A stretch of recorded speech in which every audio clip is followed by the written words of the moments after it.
اقبال صاحب یہ پتھر وغیرہ پہ کیا بلیو کرنا ٹھیک ہے کہ فلاں پتھر پہنو اچھا ہوتا ہے، فلاں نہیں پہننا منحوس ثابت ہوتا ہے، یہ سارا؟ دیکھیں ہمارے نبی کریم صلی اللہ علیہ وسلم سے پتھر پہننا ثابت ہے، اچھا لیکن اس کی تاثیر کا قائل ہونا اس کی تعلیم کوئی نہیں ملتی ہے۔ اچھا اب آپ خود سوچئے جو فٹ پاتھ پہ بیٹھ کے آپ کو یہ کہہ رہا ہے کہ خوچا یہ پتھر پہنو تمہارا قسمت بدل جائے گا، وہ خود کیوں بیٹھا ہوا یہاں پر فٹ پاتھ پہ؟ وہ کیوں نہیں پتھر پہن کے پی ایم بن جاتا؟ تو ہمارے وہ بھولے بھالے بیچارے فٹ پاتھوں میں جا کے طوطوں سے فالے نکلوا رہے ہیں، اور وہ بیچارہ خود مفلوق الحال سا بیٹھا ہوا ہے اور اس سے کہہ رہے میری قسمت کا حال بتاؤ، تو اس کی خود قسمت دیکھ لے بھائی کیا ہے بیچارے کی۔ تو اس طرح کے تاثیرات کے قائل ہونا بالکل شرعاً جائز نہیں ہے۔ ہم نے آج ایک عامل کا بھی جعلی عامل کا بھی قصہ بتایا تھا، جو کہ دعویٰ یہ کر رہا تھا کہ میں نے نماز کے دوران بصرہ میں نماز پڑھتے ہوئے مکے میں ایک جانور داخل ہوا، اس کو میں نے بھگا دیا، لیکن جب کھانے کے لیے اس کو صرف چاول پیش کیے گئے اس نے شکوہ کیا کہ یار صرف چاول ہے بوٹیاں نہیں ہیں، تو کہا بھائی چاول ہٹا کے دیکھو نیچے بوٹیاں ہیں، تو دیکھا اپنے پلیٹ میں چاول کے نیچے بوٹی نظر نہیں آ رہی، وہ بصرے میں کھڑے تھے کہ مکے میں جانور نظر آ گیا اس کو۔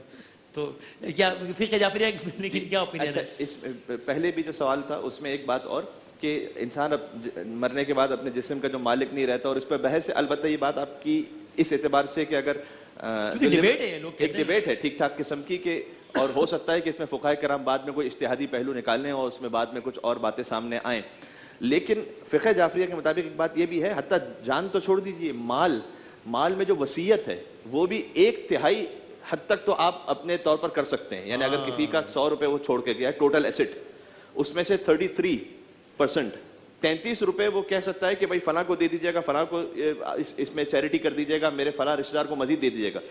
بقیہ جو ہے وہ تو اسی مطابق تقسیم ہوگا کہ جیسے کہ شریعت نے بتایا ہے کہ مثال کے طور پر ماں باپ کا کتنا حصہ ہے، بچوں کا کتنا حصہ ہے۔ وہ یہ نہیں کر سکتا کہ میرے فلاں بچے کو بالکل ہی نہ دیجیے گا، یا میرے ماں باپ کو مثلا بالکل ہی نہ دیجیے گا اور سارا اس کو دے دیجیے گا۔ اس کے مال میں بھی شریعت نے اس کی اجازت نہیں رکھی ہوئی۔ جہاں تک پتھر کی بات ہے تو ایک روایت ہمارے پاس اس طریقے سے، اور بھی روایات ہیں، وقت ہے ہمارے پاس کہ میں مختصر بتا دیں؟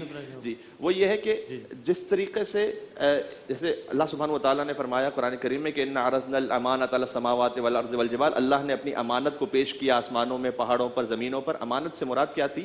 اس پہ مفسرین نے لکھا ہے کہ مثلا یہ کلمہ توحید اور کلمہ رسالت کو پیش کیا گیا فقط انسانوں پر نہیں، ان کی ارواح پر نہیں، بلکہ پتھروں پر بھی پیش کیا گیا، آسمانوں پر بھی پیش کیا گیا۔ تو فسبقت الیہ اہل السماء السابعۃ، جو سب سے پہلے 7ویں آسمان پر جو مخلوقات تھیں انہوں نے اسے قبول کیا۔ تو اللہ سبحانہ و تعالیٰ نے اسے فزینہا بالعرش، تو اسے اپنا عرش عطا فرمایا اس مقام کو۔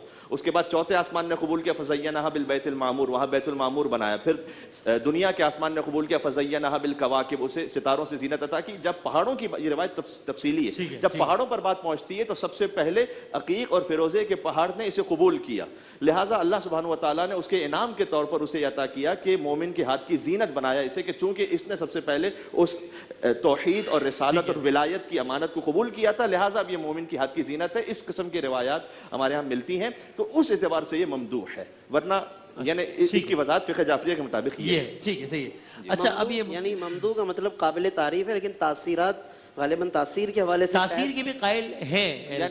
عقیق کے لیے یہ ہے جو بعض روایات فقہ جعفریہ میں ہے کہ اگر کوئی عقیق پہن کے رکھے تو اس کا ہاتھ سلامت رہے گا، مثلا اب اس کا آپ تاثیر لے سکتے ہیں تو پھر ٹھیک ہے، یعنی ہاتھ ایک ضرر سے محفوظ رہے گا۔